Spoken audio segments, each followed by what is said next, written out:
September শুরু হতে যাওয়া জাতিসংঘ সাধারণ পরিষদের ৮০তম অধিবেশনের উচ্চ পর্যায়ে সাধারণ বিতর্ক ও অন্যান্য গুরুত্বপূর্ণ অনুষ্ঠানে বাংলাদেশ প্রতিনিধি দলের নেতৃত্ব দেবেন। এই অধিবেশনে যোগদানের জন্য মাননীয় প্রধান উপদেষ্টা আগামী ২২ সেপ্টেম্বর একটি বাণিজ্যিক ফ্লাইটে নিউ ইয়র্ক পৌঁছাবেন।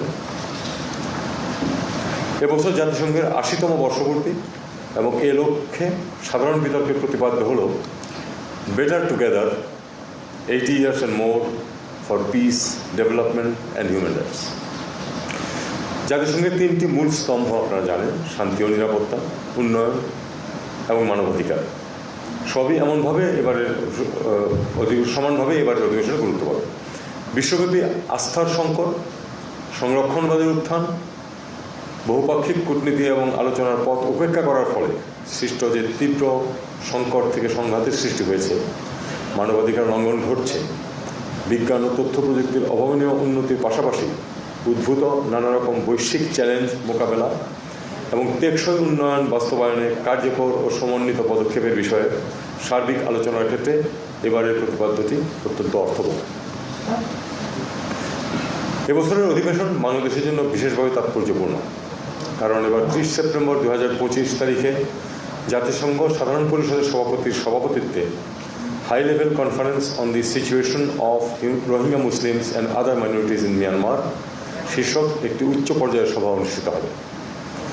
রোহিঙ্গা সংকটকে কেন্দ্র করে জাতিসংঘ কর্তৃক সাধারণ পরিষদে এমন একটি উচ্চ পর্যায়ের সভার আয়োজন এবারই প্রথম।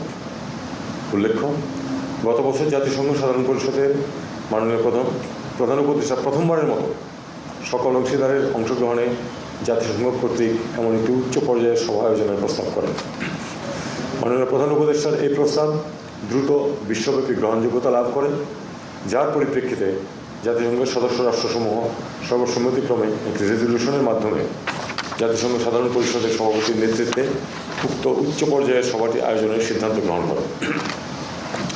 এই উচ্চ পর্যায়ের সভা থেকে যেন রোহিঙ্গা সংকট দ্রুত সমাধানের একটি কার্যকর ও সময়বদ্ধ পরিকল্পনা উঠে আসে, তার জন্য আন্তর্জাতিক অংশীদার ও রোহিঙ্গা জনগোষ্ঠীর প্রতিনিধিদের সমন্বয়ে গত মাসে ২৪-২৬ আগস্ট ২০২৫ আমরা কক্সবাজারের প্রথমবারের মতো একটি অংশীদারদের সংলাপের আয়োজন করি।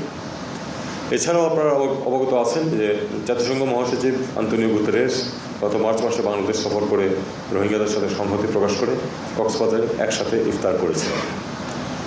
প্রতিনিয়ত বিশ্বের বিভিন্ন প্রান্তে নতুন নতুন সংকটের উত্থানের পরেও সরকারের কূটনৈতিক তৎপরতার কারণে রোহিঙ্গা সংকটে যে বিশ্বব্যাপী আলোচ্য সূচিতে পিছিয়ে পড়েনি, প্রথমবারের মতো এ বিষয়ে